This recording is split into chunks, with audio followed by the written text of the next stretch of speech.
శ్రీ గురుభ్యో నమ. ఓం నమో భగవతే వాసుదేవాయ. భగవద్గీత 12వ అధ్యాయం భక్తి యోగము నుండి ఈవేళ మనం 2వ శ్లోకాన్ని పరిశీలన చేసుకుందాం.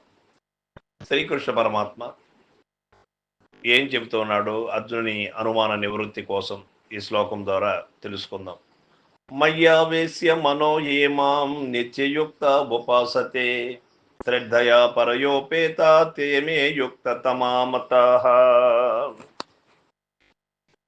శ్రీ భగవానుడు చెబుతూ ఉన్నాడు, నాయందు మనస్సును నిలిపి నిరంతర దైవ చింతనాపరులై అనగా తదేక నిష్ఠులై. దైవ చింతన అనగా ఇక్కడ ఏమిటి అంటే తదేకమైనటువంటి భక్తిని, ఇంకేరొకటి కాదు. మిక్కిలి శ్రద్ధతో కూడుకొనిన వారై ఎవరు నన్ను ఉపాసించుతున్నారో వారే ఉత్తమ యోగులని నా యొక్క అభిప్రాయము అని కరాఖండితముగా రాగి తాంబరం పైన రాసిచ్చినట్టుగా చెప్పాడు సమాధానం. ఇది 50 మంది కూడా గుర్తుపెట్టించుకోవలసినటువంటి విషయం. మనం శ్రీరామనవమిలో ఉన్నాం. మనకి శ్రీరామనవమి కానీ, శ్రీకృష్ణ జయంతి కానీ, దుర్గా జయంతి కానీ, ఏ ఆరాధన ఉత్సవములో కానీ, ఏ దైవారాధనలో కానీ భక్తితో కూడుకొని అహంకార రహితులై ఎవరు చేస్తారో అదే శ్రేష్టం. అర్జునుని ప్రశ్నకు భగవానుడు చక్కటి సమాధానమొసంగింది.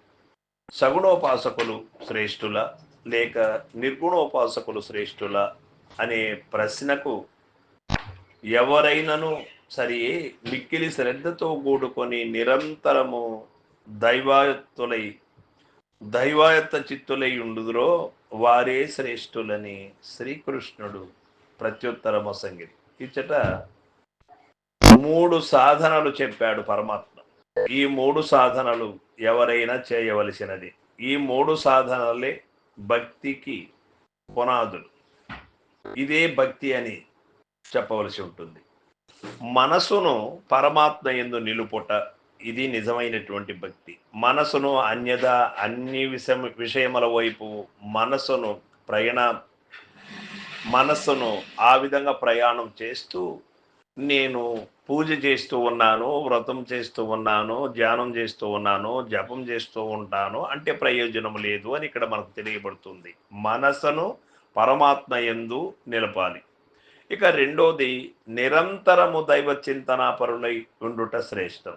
మనం కొంతసేపు దైవారాధన చేసేటప్పుడు కానీ, విగ్రహారాధన చేసేటప్పుడు మాత్రం కానీ ఏదో గంటో అర్ధగంటో ఉండి మిగిలిన కాలం అంతా కూడా మనం బాహ్య విషయములపై అరిషడ్ వర్గములతో మమేకమై శబ్దస్పర్శ రూప రసగంధములకు లోన వ్యవహరిస్తూ ఉంటాం. అటు కాకుండా నిరంతరము దైవ చింతనాపరులై ఉండడం శ్రేష్టత అని ఇక్కడ మనకు తెలియబడుతూ ఉన్నది. మిక్కిలి శ్రద్ధతో కూడుకొని ఉండుట, నేను ఏదో మొక్కుబడిగా చేస్తూ ఉన్నాను అని కాకుండా ఇంతకంటే నాకు గొప్పైనది ఇంకొకటి లేదు,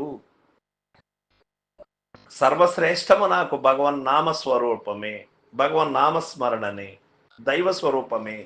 లేక వారు ఏ దేవతామూర్తిని ఎన్నుకున్నా, ఏ గురువును ఎన్నుకున్నా, ఏ మంత్రాన్ని ఎన్నుకున్నా అంతకంటే ఇంకొకటి శ్రేష్టమైనది లేదు అనే భావనతో ఉన్నవారు శ్రేష్ఠులుగా మనకి ఇక్కడ తెలియబడుతూ ఉన్నది.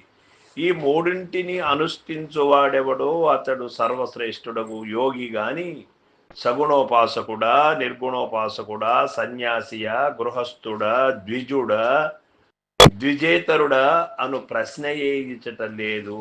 ఆహా, భగవానుడెట్టి విశాల భావమును ప్రకటించని భక్తికి, శ్రద్ధకు, ఏకాగ్రతకు ప్రాధాన్యమొసంగిరే కానీ ఒకానొక మార్గమునకు, సాంప్రదాయమునకు ఇక్కడ భగవంతుడు ప్రాధాన్యత ఇవ్వలేదు.